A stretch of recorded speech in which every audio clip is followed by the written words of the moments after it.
Greetings to the brilliant Chinese fans of science fiction. I am David Brin. I am a scientist and astrophysicist. I am also a science fiction author of quite a number of books like The Postman, Earth, Existence, and I have a new collection of the best of my short science fiction stories that has come out. And a number of my books are available in China.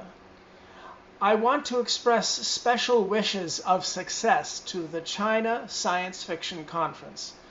The rapid rise of Chinese science fiction is an inspiration to fans and authors all over the world, but also it has great effects upon our potential to perhaps find the mistakes and the opportunities to make a better world.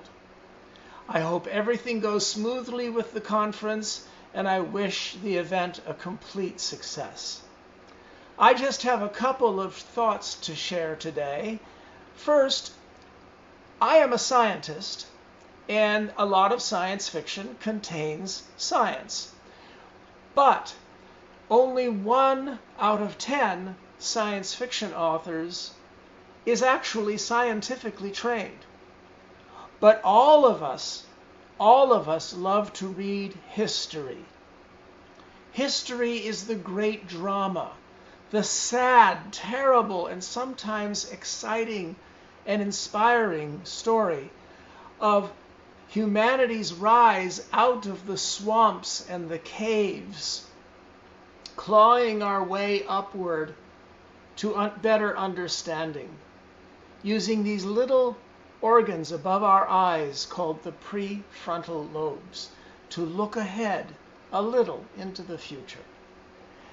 And it's important that we recognize we are part of this great, terrible story in which so many of our ancestors made terrible mistakes thinking they were the right things to do. And we may be doing the same thing today, making terrible mistakes. But science fiction is less about science than continuing the story of history into the future, or parallel histories, how things might have been different.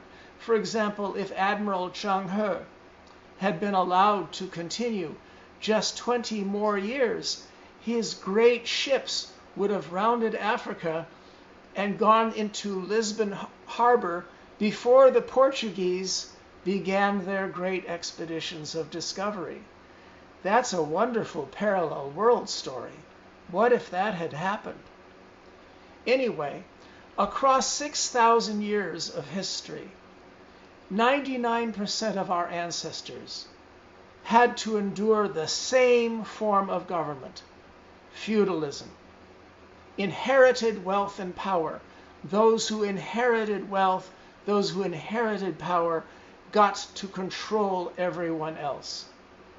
But across time, some sages criticized this approach and said, no, let's have systems that encourage all people to be creative, to rise according to their abilities.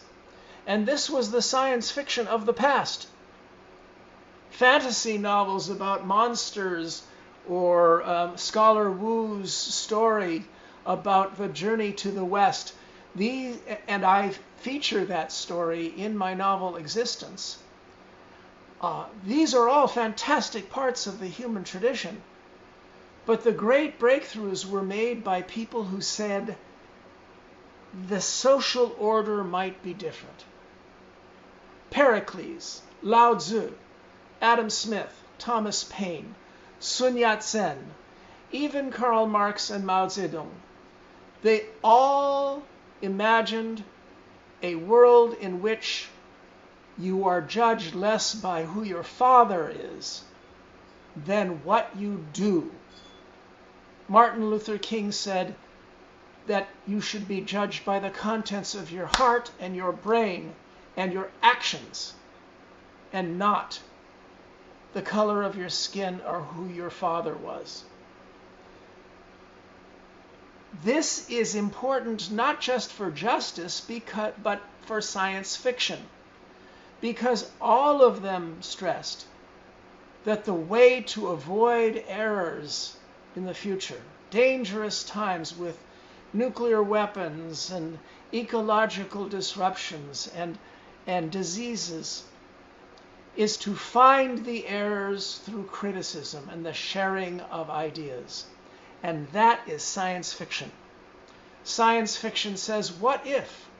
What if this happened? Perhaps we can explore this mistake in a story so that it will not happen in real life. Now, many, many stories have to do with apocalypse and mistakes that do happen. Okay, this makes a good story.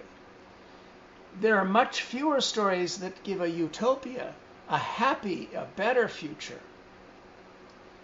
I was once speaking in Chengdu at a conference, science fiction conference, and a member of the audience stood up and said, yes, we must explore the future.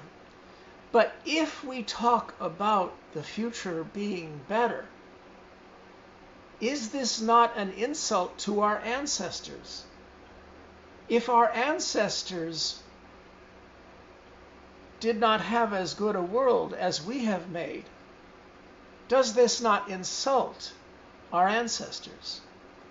I found that very interesting, because if you were to ask those ancestors what they want, they would want a better world for their children. It's what you want for your children. You want them to be better. You want a better world. The best thing we can do to honor the hard work and dedication of our ancestors is to explore the future and make a better world and make better children and better generations and a better humanity. And that can only happen if we pay attention to the stories and the explorations of science fiction.